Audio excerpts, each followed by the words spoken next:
My dear, dear, dear friend Leslie is here with us.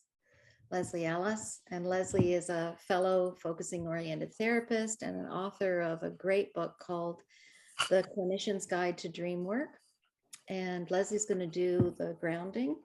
Leslie also edited my book, Treating Trauma and Addiction with the Felt Sense Polyvagal Model. So she knows my work inside out, probably better than anybody except me. Intimately, yes. Yes. After all we went through with various crazy things with publishers and stuff. Yeah. So, welcome, Leslie. Oh, I'm so glad to be here. I have been watching these, but I haven't actually attended one live before now. So it's nice to be here while it's actually happening. And Jan has invited me to do the grounding, I guess, is how she frames it. But what I usually do is start with a kind of imaginal focusing exercise. So I'm just going to invite you to start by just settling into your chair, feeling feeling the support underneath you, feeling, really find your center, and just take a minute to do that, to really settle in.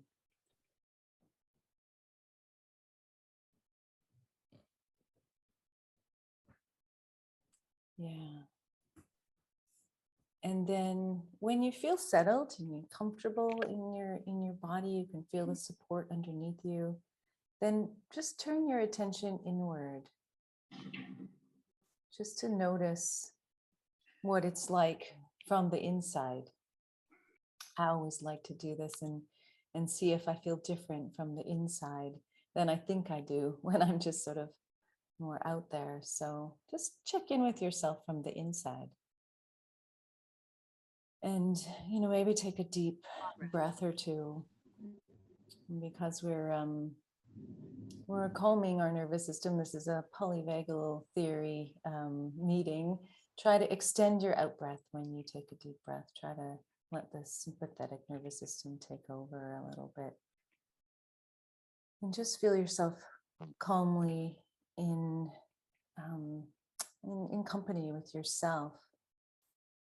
And then we're going to start to clear space, which is anyone who's a focusing person will find this very familiar. So just when you've settled in and checked inside, just start to notice if there's anything that's intruding, anything that really prevents you from feeling really grounded and present and calm. Just notice it as a felt sense, not necessarily as a particular thing, but is there any kind of uneasiness or tension or anything at all in your internal space that really is preventing you from being completely calm and present? And if there is something like that, then see if you can just gently put it aside for now. And that could mean putting it outside your body, imagining packaging it up and putting it on a shelf. It could mean really setting it down beside you. Turn off offers. And if you don't want to be it to be too far away, and just take a minute to really clear a space inside where you can feel like you can breathe freely and there's lots of room and there's a sense of peacefulness. And I'm going to give you a half a minute or so of quiet, just to clear space for yourself in whatever way feels really good to you. And I'll do the same. I'll be quiet for a minute.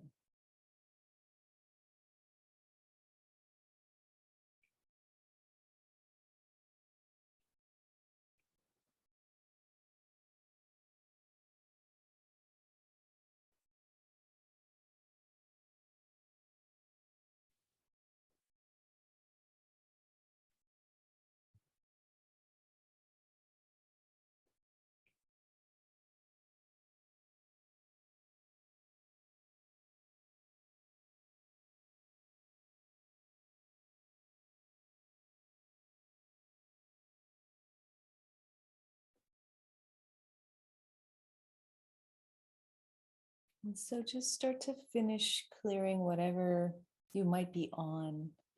And maybe you're already feeling really clear, and that's wonderful. If you are, just enjoy that and breathe into the space that you've made.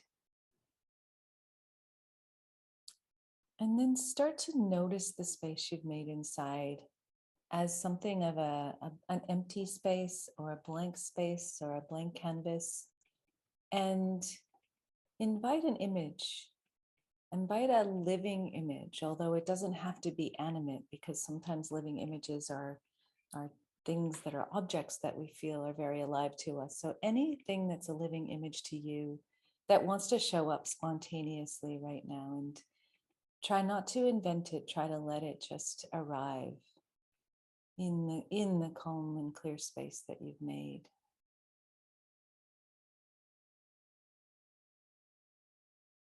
It can take a minute, so just be patient and don't feel it like you're in any hurry at all.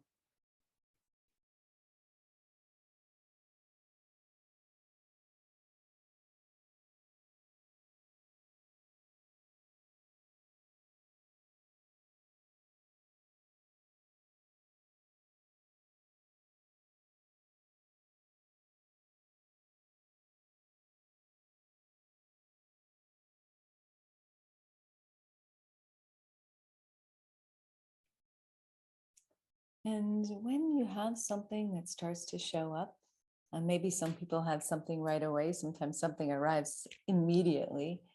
Just start to look at what has arrived in that inner space for you.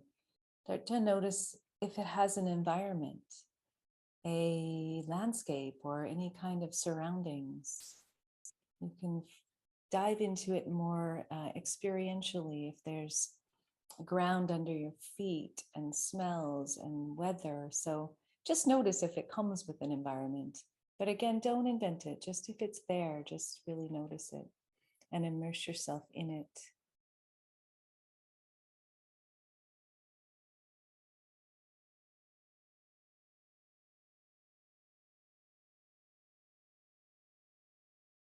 And then when you've kind of arrived in that space with your image, really take a look at the image. Be beside it, be relational with it, let it know that you see it, and notice what's particular about it. If it's a horse, what's particular about this horse? And just really see if you can get a sense of connection with it.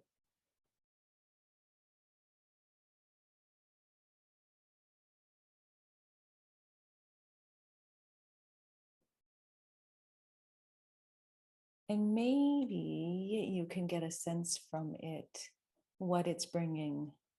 You know, it's arrived here and now, and maybe there's a reason for that. But again, don't work too hard to force meaning if there isn't one immediately, just kind of spontaneously unfolding. Just see if something comes to you from this image, something for you in this moment that seems fitting or apt.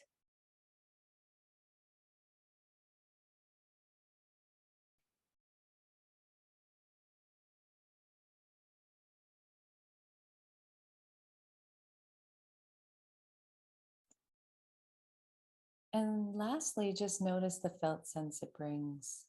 If this image has a place that it lives in your body, or something it's brought to you that you can feel, just notice how that is, how it's different from the clear space or the open space. And now there's something there, and just notice what that's like, what it's brought you.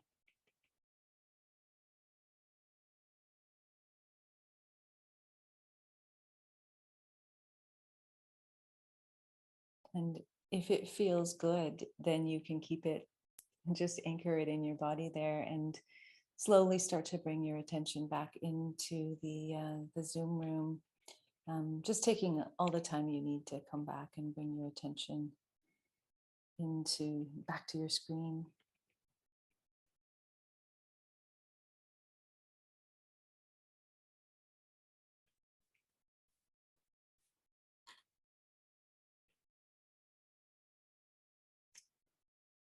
So that is how I often start dream workshops, nightmare study workshops, I start with just entering into a little bit of an imaginal space, so that if we're going to play with dream work techniques, we have an immediate dreamlike experience we can use. If people don't have dreams or remember dreams, this is a very dreamlike, it can be a very dreamlike experience.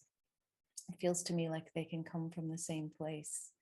And I don't know if we have time to ask if anybody wants to share any of the images, maybe a couple. I don't know, Jan, if we've got time for that, or if we want to just move on. I think you're muted. Sure, we can. And it's interesting to think about whether or not, here we are, we're going to explore trauma and addiction, particularly addiction, that end of it tonight. So curious as to whether or not anybody's body took them to some kind of an image that may somehow resonate with that. Sometimes bodies do that. Yes, they do. Though we might not be thinking that in the moment, right? Here we are, and we're all here together to really do some digging around in this area of addiction and self-harm. Hard things, right, to talk about. And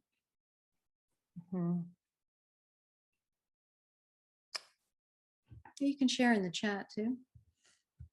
Sharing in chat is good. When I find a lot of folks, it's hard to talk in a big group, right? I've kind of gotten used to it over the last while, and now I find it really comfortable. But I didn't before. So, you're welcome to use the chat. It's such a great way to be able to share and not have to go into a big sympathetic response while you're doing it. The heart starts to beat faster, and there's that way in which it's like we're being noticed, right? It's such a powerful way to talk about polyvagal theory. Yes. So by way of example, I did this while you were all in, finding your images. And I had this little vicious little pony, actually. It was very, very nasty little thing, but it just reminded me, I was working with a dream group this morning, and someone had said, yeah, there was an animal in their dream that was particularly mischievous and curious and playful. And this pony had some of those qualities. And I think what she said, which I really relate to, is I used to be more like that. I think I want to bring more of that childlike, just, it's a little bratty, but it's playful, and it's I think, I'm just something about not being so serious that came through for me. So it was a good thing. Yeah. Great. Okay. So I guess I wanted to share a bit about sort of the heart of the model in terms of working with self-harm and addiction. And then we can open it up, because I'm presuming that lots of you know a bit about the model. You've probably looked at my book, or you've somehow found the group here. And there is, I think, Annette, we've put up on the group list, you can actually watch all of the recordings. And I did the first one as well, so you can go back and watch that as well. But really, the thing that I wanted to emphasize tonight, apart from just sharing again the model and the kind of how-to piece of it, the real heart of it, is really inviting people that are doing work in trauma, or really any kind of psychotherapy, to be much more curious about self-harm and addiction. Because I think the way in which the two fields have developed over 40 years or so that I've been doing this work have been very separate. And if you really go into the body, of course, trauma and addiction isn't separate at all. It's intimately connected, right? And there is a lot of trauma that's born of addiction, whether or not you want to get into arguing about whether all addiction comes from trauma, but when we are in our bodies, we know that they're intimately connected. And so if we're working with one, and we work in an embodied way, which is a polyvagal informed way, we have to be working with both, because the state of addiction is a stopped process. It's a freeze place where the sympathetic branch of the nervous system and the parasympathetic dorsal branch of the nervous system are intertwined. And when we're working with a stopped process in the body, we have to know that, because if we carry on presuming that we're helping our clients to work through trauma issues, and they're very seriously intent in the ANS to stay stopped, to protect themselves, we're working at cross purposes. We're not really paying attention to the whole person. And so it becomes, then it can easily become a power struggle.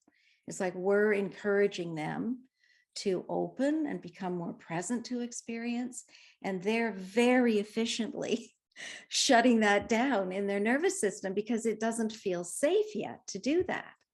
So the powerful, really powerful thing to be able to do is to address what is really happening in the body, and to address it from these two main processes that I kind of think are so just the heart of things, which is interoception, so the focusing or whatever process you use, somatic experiencing, different ways that we have of coming into the body, whatever somatic practice you use to do that.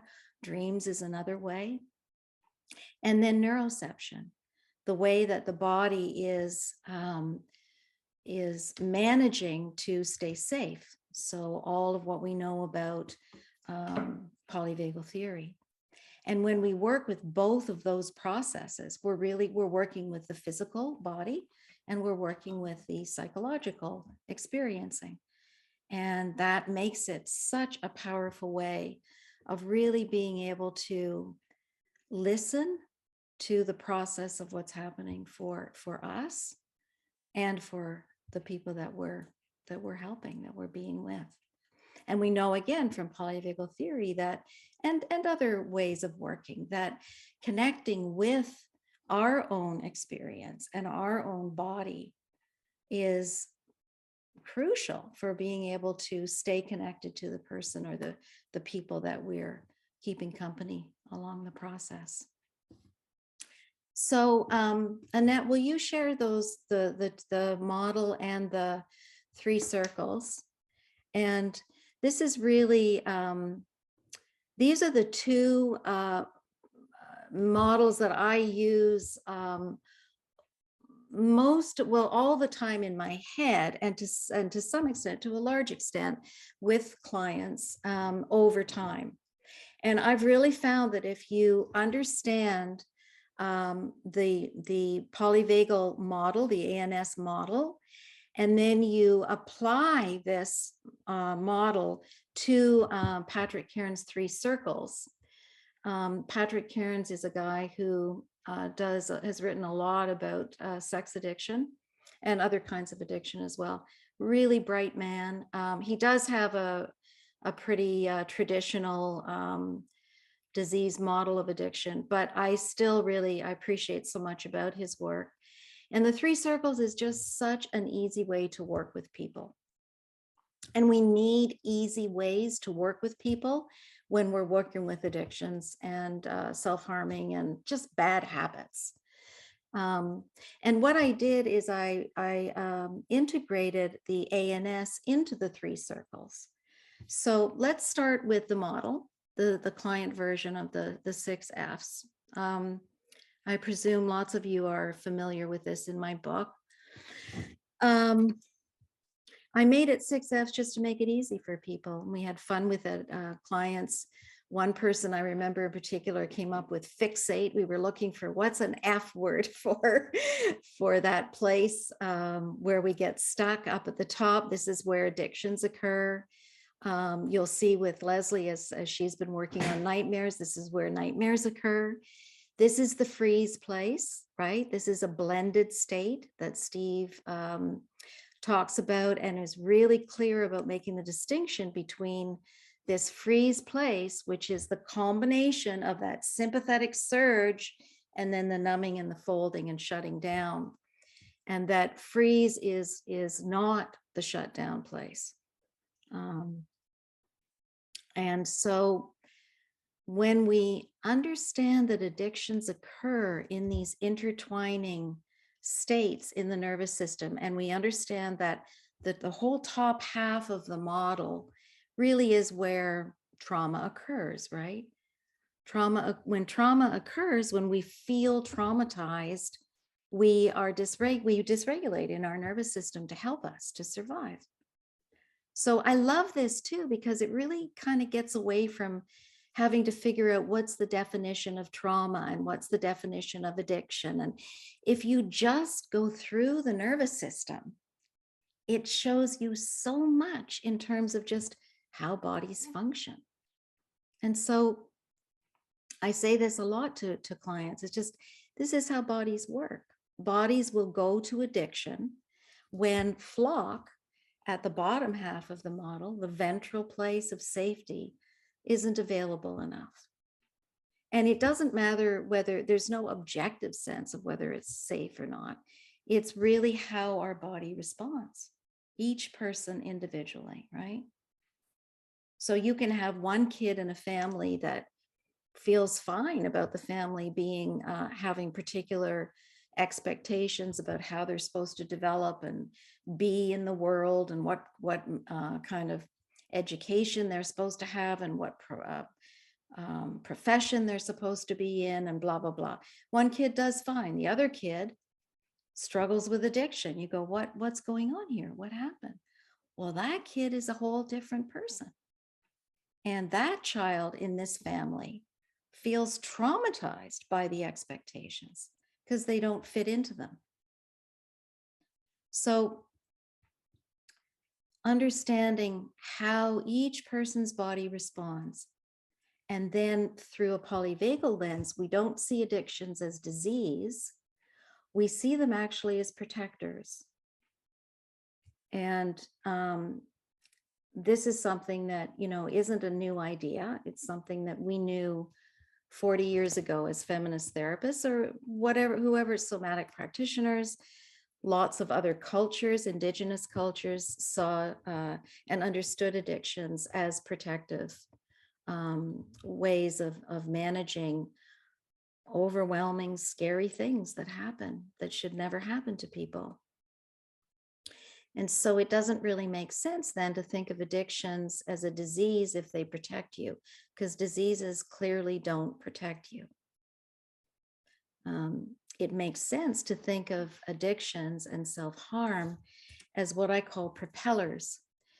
So they shift you from, say, an anxious or a really angry place, and then you indulge in whatever it is that's going to help you. Say it's alcohol, one of the most common ones, and it shifts you down into a numbing, dissociated place, and it brings you relief. And literally, the body excretes endogenous opioids in this state that numb us. And that happens for a reason. And when you really think about it, it just makes so much sense in terms of how our bodies take care of us. How else would we survive incest, which is where I started doing my work with groups with women? I mean, these are unspeakable acts. So thank goodness that bodies have a way of protecting us when we're in an environment where there is not anywhere near enough safety. It's just a dangerous environment. And it's such a beautiful way to understand the body and to really understand being human, right?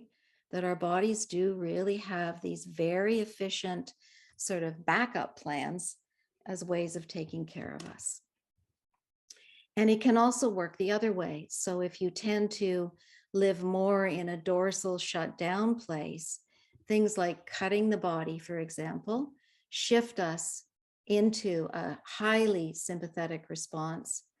And so we can end up just going back and forth in this way of trying to either wake the body up or put the body to sleep or to dissociate, to bring relief. And when you really explain this to clients, there are these what I call moments of liberation that are they're things you can kind of get addicted to as a therapist.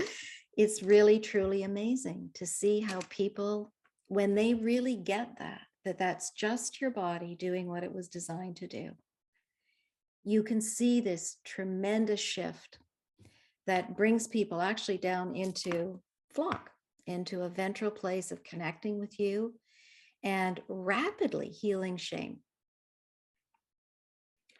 Because what's the shame when that's what bodies are designed to do? It doesn't mean it isn't horrible, things that happen with addiction, because they are. They can be absolutely devastating to the person and to the people around them. There's no way we're minimizing that at all. But what we are doing is explaining that when you understand how bodies work, you don't just apply a cognitive top-down model like we're trained in. When you get beyond that to going down inside to where Gendlin taught us so much, and many people, in terms of how to live in the body and honor the body, then you see how it really works. So I slowly introduce this to clients over time as I feel like they are interested and kind of get it. I don't necessarily introduce it to everybody, but I have it in my own brain in terms of how I use it as an assessment. And I created an embodied assessment and treatment tool that incorporates a number of these different tools and components and models, ways of understanding. And this 6Fs really gives us the basis of it. There is also a client version that I'm working on and changing, actually.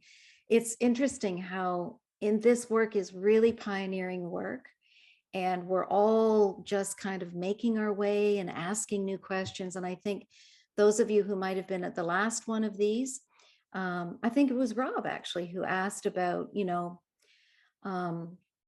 do we always go from trying to resolve things in a grounded way, and then down here, if we can't, do we always go to sympathetic? And then from sympathetic, do we always drop down into dorsal?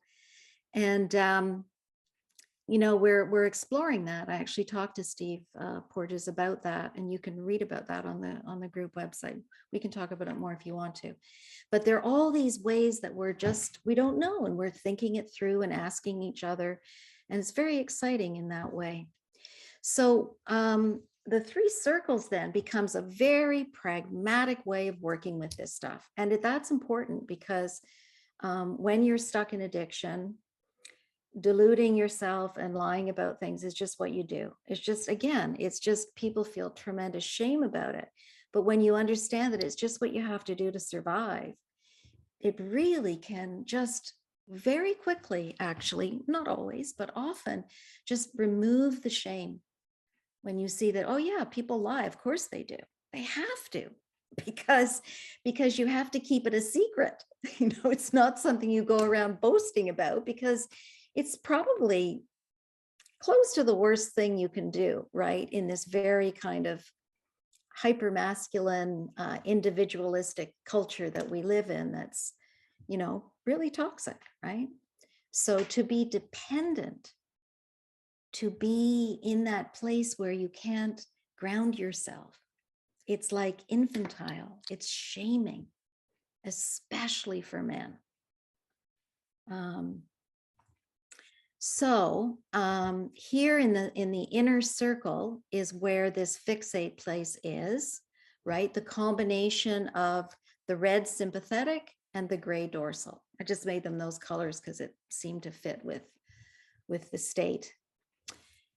And this is where you focus on, and it doesn't have to be addiction. It can be bad habits. It can be things that you, very concrete operationalized behaviors. So not a feeling, but a behavior. And the reason that's important is because you have to be able to be accountable. And you have to be able to be accountable because we distort the truth when we're addicted, because it's just too painful to bear. It's just too shaming and painful. So most of all the time, people will minimize how much they're drinking or how much they're masturbating or how much how much debt they're in or how much garbage is in their living room or whatever it is, whatever it is. We don't want to face it, so we minimize it. So being accountable is crucial, and having a partner in that accountability is crucial, because we co-regulate and we need each other. And this is where, this 12-step program has been brilliant, right? Because their program is accessible, and they really use the co-regulating and the partnerships, and the sponsor model to help people. And that part of it, I think, is wonderful. It's just that you can have that part of it without adopting all of the other parts of it. And I think we need more of that. Not to say that, if 12-step works for you, that's great, but we need many more ways of being able to really appeal to people's sense of what's really going to help them in the journey. So here we make a list over time. So again, in the assessment, in an embodied assessment, we don't ask people to share the worst things they've ever done in the first 2 sessions, like the traditional model. This is terrible. People should never do that. And they don't. They often just lie about it anyway. We work in embodied ways, so the body will show us, it will tell us the story as we build enough safety together and respect, right? And so over time, these things start to present themselves. And then I use a harm reduction model, because bodies don't give up these things easily, and they can't unless there is another place to hold on to, literally. Because what are we doing with addiction? We're holding on to something because we don't have enough of ourselves to hold on to, and it doesn't feel safe, and we don't know how to. So we hold on to something external. And in a lot of times, people start holding on to us as the healers. And in the beginning, that's just fine. That's what has to happen. We don't encourage it to go on forever, and we don't shame people for feeling dependent. It's just part of the journey. And we share that so that there's not just a you that they're attached to and dependent on. It's a community. So for us, we have a community at Focusing on Borden, which is a wonderful, beautiful community that Annette is a big part of. And we work together. We create focusing partnerships. Annette teaches focusing, as other trainers do too. And we have groups. We're starting one again in January, but I don't even call them addiction groups anymore. People just sign up, and everybody has bad habits, and lots of us have addictions, and we don't worry about getting bogged down in that. There are certain groups where they don't want to do that, like with the sex addiction groups that I do. They don't want to do that with lots of other people in the beginning, and I understand that because of the shaming, right? But we normalize it. And then over time, you'd make a list. So it has to, in this middle circle, inner circle, it has to be, you have to be able to operationalize it. So it might be, you've decided you're going to drink 2 drinks a day, and you're going to be accountable for that to yourself and to me and to maybe your focusing partner or your accountability partner. And we work with the body with that. So we check in, how is it going? And that has to be a process that happens very frequently in the beginning. Much like with the DBT model, you have to follow people every day. But I just tell people to email me in the morning. If they're in trouble, I'll respond, but I'm not going to respond if they're not in trouble. And, it's manageable, especially because they have other accountability partners as well. And then here's the middle circle are the triggers, right? This is where we get activated, and we end up going in here to deal with that activation of the flight fight feeling or the shutdown feeling. And so we make a list of, what are the things that trigger you? So it could be like a fight with your partner. You had a bad review at work. One of your kids is in trouble. Whatever those things are in life that we all have that activate us. And the outer circle are the sweet spots. This is the flock place where we come together and enjoy each other's company. Maybe it's a religious practice. The flow places, intimacy, meditation practice, focusing practice. Might be playing the piano, drawing and painting. Might be fun activities like, I don't know, sports, stuff like that. Hanging out with people. So this is the life worth living, as Marsha Linehan would say. And so then you can orient to both of these maps. And if you do this every day, you're in pretty good shape of staying on track. So you ask yourself in the morning, where am I? I'm feeling a bit anxious and overwhelmed by stuff. And you look over here and you say, well, what's going on here? Well, I've got too much to do at work with a performance review in 3 weeks, and I'm scared about that. And so then you say to yourself, okay, so I could go in here and get into trouble, or I could reach out and tell myself I'm going to do one of these things today as a daily practice. And then you do it. So it's a very clear kind of map of how to take care of yourself. And it's really crucial when you're working with addiction. And many other things as well, but particularly with addiction, because it gets so wired into the brain and so reinforced with little dopamine hits. And a lot of the time it's dissociated. Addictive behaviors happen here. So people don't even remember them. See this a lot in sex addiction. Okay, so I talked way more than I thought I would. Let's come back. Yeah. So talk to me. How is all that? Do people work with addiction? Does it make sense to you? You can use the chat if you'd rather.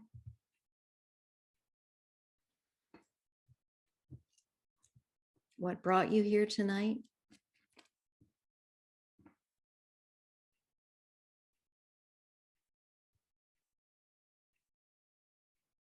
And take a moment. I've also learned not to get anxious about silence. Silence is good. Let's take a moment and really let that in. It was a lot.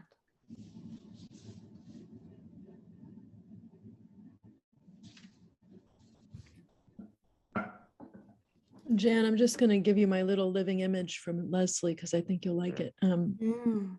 I have a domineering dean, and I also had a call with, I serve working adults who are wonderful and challenging. So, and my clients, I'm an intern, but I don't have addicted clients, but I have a lot of trauma, more trauma actually with my students in my day job. But I had a very domineering older gentleman on the phone, a student being very domineering, which usually I was raised by a Marine colonel, like I can handle it, like I'm totally up for it, but I'm tired. And so my image came very quickly, Leslie, but it was like a mouse in my heart.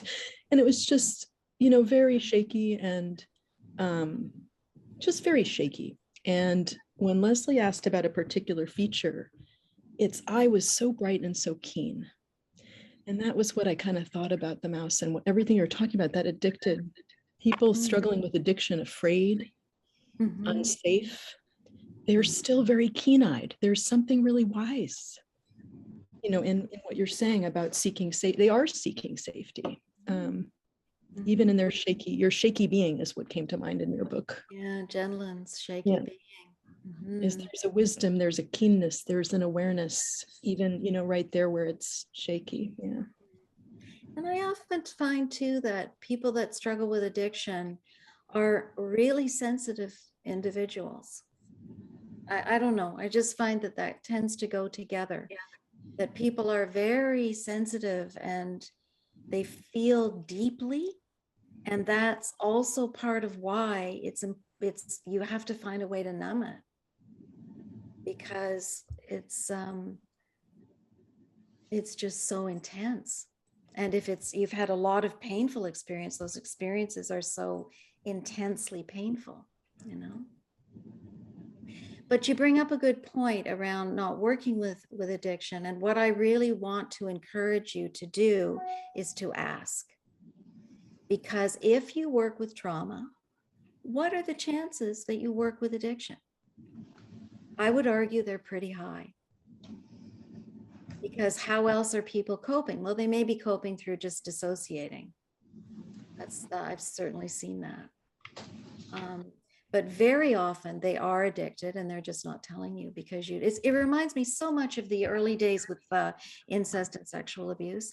And they would tell us all, don't ask. But if you don't ask, people don't tell you because they don't think you want to hear it. It's like the hot potato I wrote about in the book.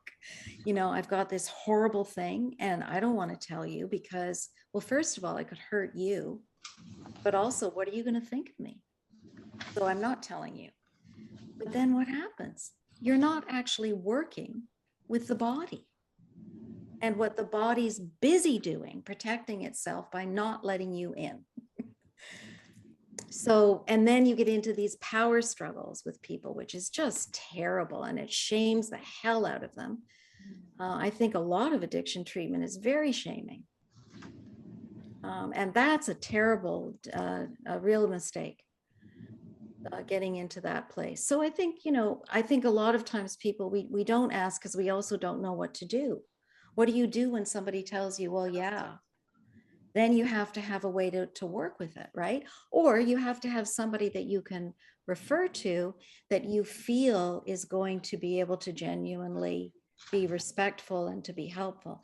So my kind of mission is to help us to find ways to work with addiction that aren't so bad. It's not so bad. It's actually quite cool, because then you're really engaging with people where they live, because that addict part, oh yeah, it's very alive. And it's often very cagey and slippery, and it's fun to engage with, because then you know, okay, now we've got a really energetic part of the person that's highly invested in keeping you out. And it's fun working with those parts, because you don't get into a power struggle. You don't go head to head. You sit beside them. It's like a lot like with inner family systems. We used to call it ego state therapy. Again, that isn't new either. But working with those different parts, and often there will be parts that are self-harming, that it's interesting too. It's like in the trauma world, they call it self-harm. I mean, self-harm becomes addiction because it works. It's a very effective way of managing your life. So there's so much goodness that comes from just really reaching out and saying, hey, you know, I mean, most people learn how to manage these horrible situations by numbing, or, you know, and they do it in these kinds of ways. And you just name them off, and then they'll start to tell you because they know that you can hear it. It is really interesting how the two fields have developed so separately, right? Sometimes I think I'm just reflecting on what you're saying, Jan, and and I think about all of the clients I've worked with over the years, and also my own, addictive patterns. And I would say that, especially if you've had to do something extra to regulate your nervous system over your lifetime, you wouldn't even frame it as an addiction. Like I can think of my I guess what I had when I was younger was kind of a running addiction, an addiction to really intense experiences, because I was probably more on the dissociative end of things. But would I have named that even in therapy? I don't think so. I think that this model would take a while, and it did when I was working with your book, to dawn on me that those were actually, and I wouldn't even necessarily say just that it was addiction, but that it was a way to self-regulate. It was deeply regulating to go, run 4 miles every morning. It was crazy how often I would, it was, sometimes it was not such a great idea, but I can see, that these become patterns of behavior that are profoundly regulating. And unless they're more the classic form of addiction, like if it is something like a substance, then you can go, okay, this is an addiction.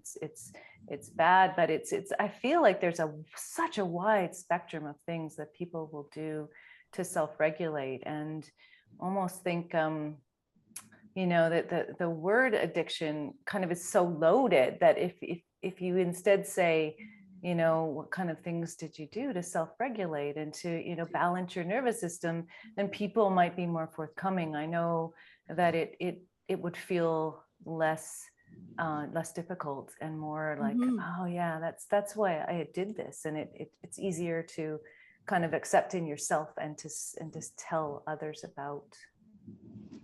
Yeah, no, I think you've raised a number of really important points, but one being that behavioral addictions are just as real. They look exactly the same in the brain as substance addictions. They're different in terms of how they manifest and whatever, but yeah, absolutely. And I do find that if you use the model, the 6Fs model, and you just talk about how, people find these ways of being able to regulate, then you don't have to name it as addiction at first, for sure. And they'll tell you, because they'll say, oh yeah, I do this in order to be able to get to that numb place, or vice versa. And the thing with addiction too is that, I just made it a very simple definition. It's like, if it helps you in the short term, you know this, Leslie, and it hurts you in the long term, and you can't stop doing it, you got a problem. If you don't like the word addiction, okay, we don't have to use it, but you've got a problem. That's part of why you're here, right? Yes, it is. And when people understand that if they're living in that pathway, they are living in isolation, because what we know, and we know in polyvagal language, right, is that when you're in that state of addiction, there is this absence of enough safety. That's really, to me, the heart of it. Yes, it's about the absence of connection, but connection is also about safety. So it all comes back to safety. And that when people see visually that the bottom half of the model, where flock is, this is the opposite place. It's the opposite state of addiction. And that's hard to see, because you begin to really realize how isolated that life is, how much you're cutting yourself off. Yeah. So it gets you out of arguing with people too about whether they should stop, how much they should stop, or whether it's an addiction or not an addiction. If you just see it through the nervous system, it tells its own story. And it gets you right out of all of those ways that we've kind of, I think, gotten sort of trapped in the treatment of it. So how many people here would say that they actively, directly work with folks with addiction? So some, yeah. Okay. Yeah, and so finding these different ways of understanding it. The other thing that I find so interesting is the chapter I wrote on Mark Lewis's work on addiction as a learned behavior, and understanding how, when we're in love, everybody knows that infatuation place, or most of us do, and that brains look exactly the same in that infatuation place as they do in the state of addiction. Really helps you to be able to relate, to say, oh, I know that place where, that you know, your phone pings and you think, oh my God, is it the person? You get this little dopamine hit, you know, we're all, see, everybody's smiling and lighting up because we know what that feels like, right? It's like, that's what it feels like in that addicted state. And it's powerful, right? Yeah, hard thing to give up. So we have to really, it's hard work. Doing this work is really hard work. But when we can see it and understand it, I think the polyvagal lens really gives us a lighter way to be with it and to understand it and to greet it in our clients, because it's there anyway. It's in the body. It's the body's perfect way of surviving horror. How else could you do it? This is what I keep coming back to, is thank God those young women in my incest survivor group could dissociate. Thank God. And they did really interesting things like sucking on bars of soap, you know?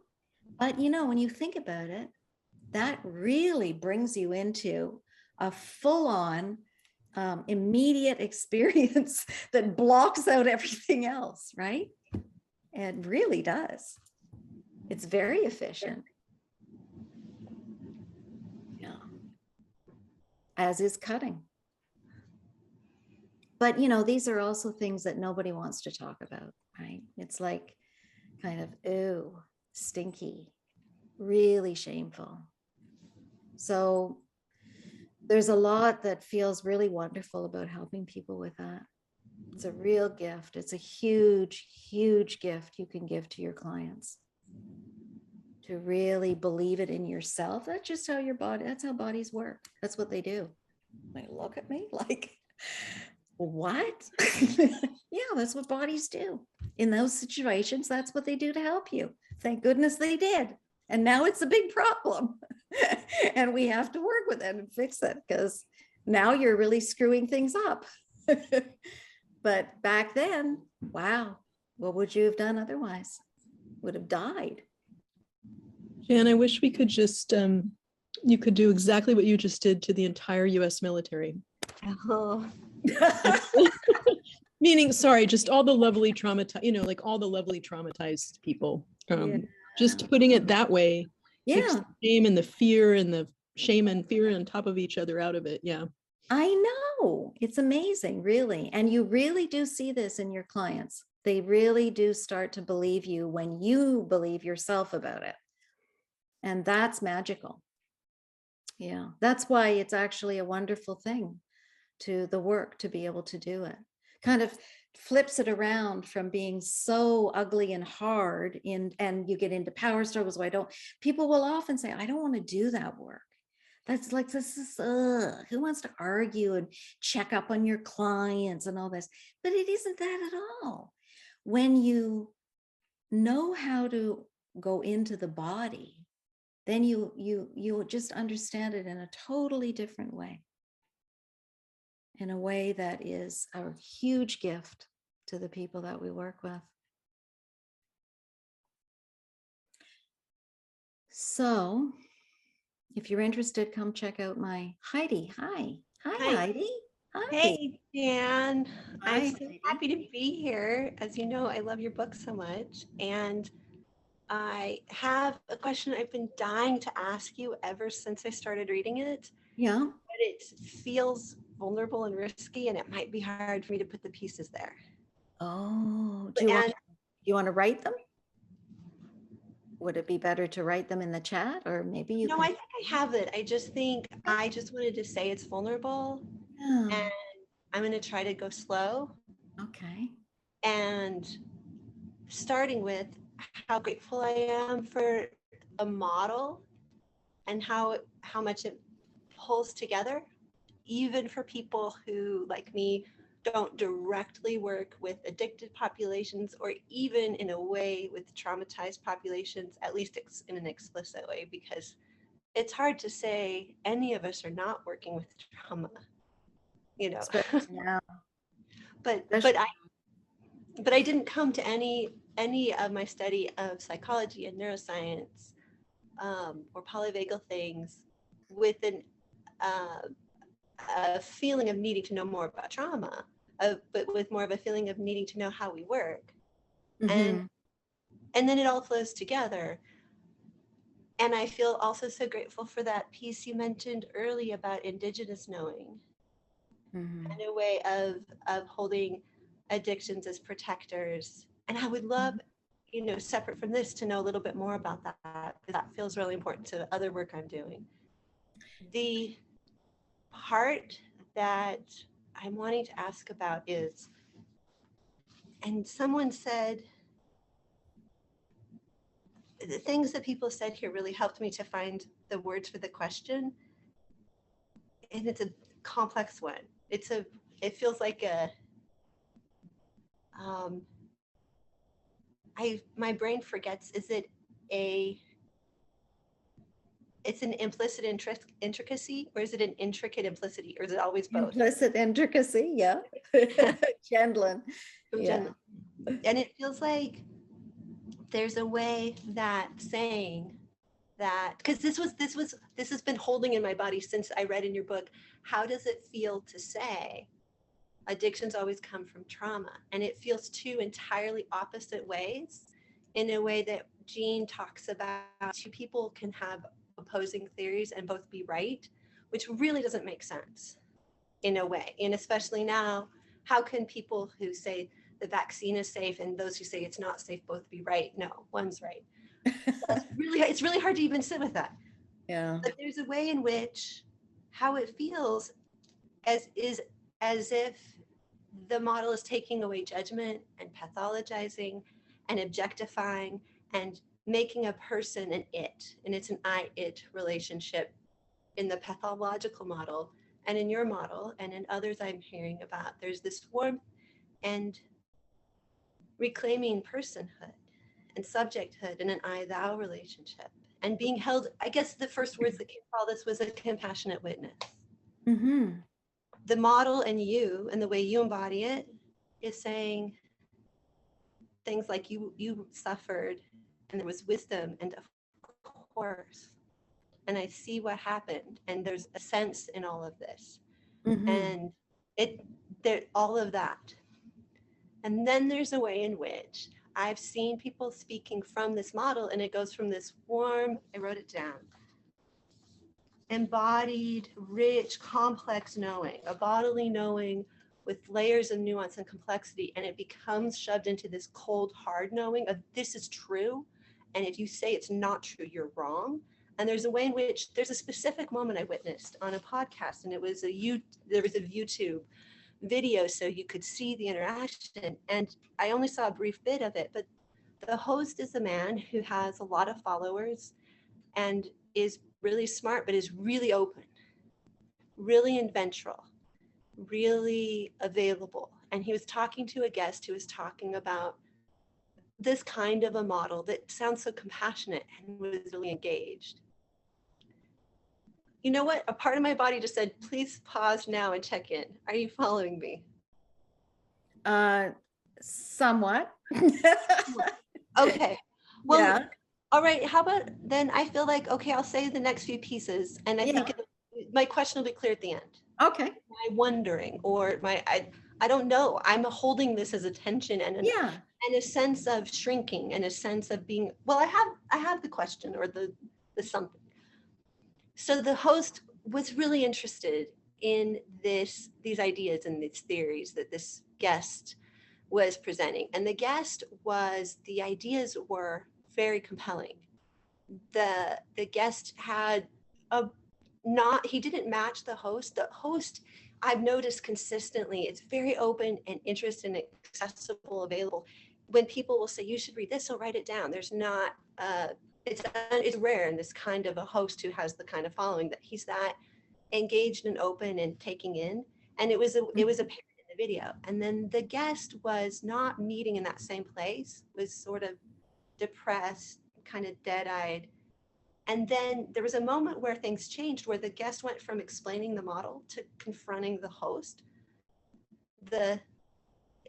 I'm borrowing, it's either Gillian or Jillian's mouse image, the host being like a mouse and the guest being like a cat. The cat, it suddenly became a cat and turned and said, and asked personal questions and confronted the person and made the host, the mouse, confess these things happened to you, and this is why you are the way. I mean, there was just this sudden turning where it wasn't about exploring something. It was now about,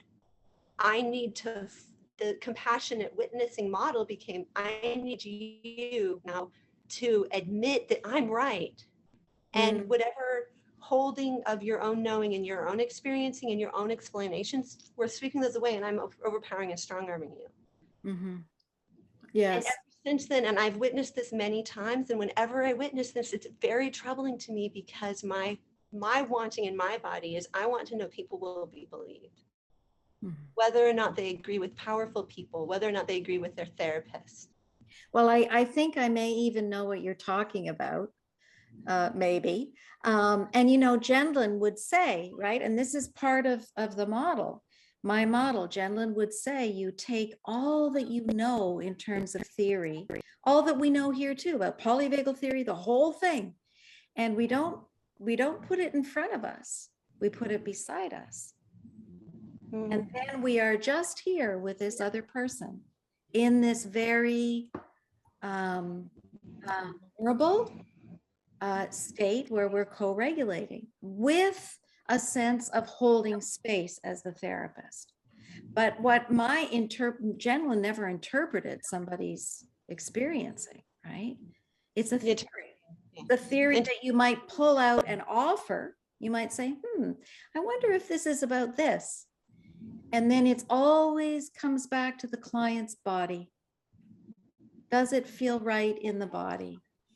So the thing I love about about Felt Sense and about Polyvagal, the model, is that it's generic, and you can apply any theory, you can bring it in, but always knowing that, to your point, I think what you're saying is that goes beside us. And if it fits in the client's body, that's great. Then they've got something they can take with them.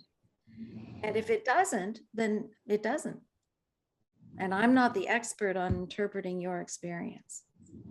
Yeah, I'm not the expert, and I'm not trying to steal your experience from you. Yeah. No, and what my job is to do, I believe, is to promote growth, to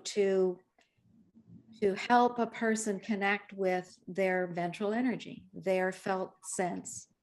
And that's it, really. That's it. I don't care whether, if I'm working with a couple, I really have no investment in whether they stay married or not, which in traditional marital therapy seems to be really bad, but I don't. What I have a huge investment in is that they connect with themselves and that they grow as human beings in whatever direction that takes them. That's up to them. Not my business. So there's beautiful things about both Gendlin and Porges' work in that way, that these are generic processes that are at work in the body, and then you can take whatever you want and bring it into your assessment. But in the Felt Sense Polyvagal model, you bring it in, but you don't interpret your client's behavior. You can see it this way, or you can see it this way. You may disagree. You may think, well, I don't know, maybe they're just kind of, too scared to see that. But their body is the expert, ultimately. We've gone over time, so we should stop. But thank you. That helps. Thank you. It's an important question. And it's important in terms of addiction work too, because you're not going to get into a big argument about whether the person has an addiction to running or not. Who cares? You don't want to go there. That's a mistake. Just stay with the body. Is it working for you to run every morning 4 miles? If it's hurting you, you're getting a lot of injury, or, people are complaining because you're never around, or, is it hurting you in the long run? Well, that's the place that you'd want to look at, right? But otherwise, it's not up to any of us to decide. It's really just what is happening in you. So it takes you away from so much of these debates, really. Just goes back to what's going on in your body. And can you feel into being present in your felt sense? So thank you for coming. It's always an honor. I really mean that. And that was fun. And check us out if you want to continue going in this direction, janwinhall.com. And next month, we're going to have Leslie come, for those of you that came a bit later, and do a really cool little workshop on working with nightmares through the Felt Sense Polyvagal Model and all of the other places that Leslie's come to and visited in her career with dreams and Jung, and it'll be great. So have a really good holiday season, however you celebrate it. It's a weird time now with this new variant. Keep connected, reach out, stay safe. See you in January. You can always watch this again. Annette will post it on the group page. And feel free to interact with, there's over 770 members or something now in this group. It's just incredible. We're actually having a very important guest come soon. A surprise. It's the best guest we could have on this website. So I've been working with him on getting a time. Yeah, we'll see you in January. Okay, be well and safe. If anybody is really not okay, reach out and let us know. Okay, bye. Bye, Jan. Bye, everyone. Bye. Bye, Heidi. Bye-bye. Bye.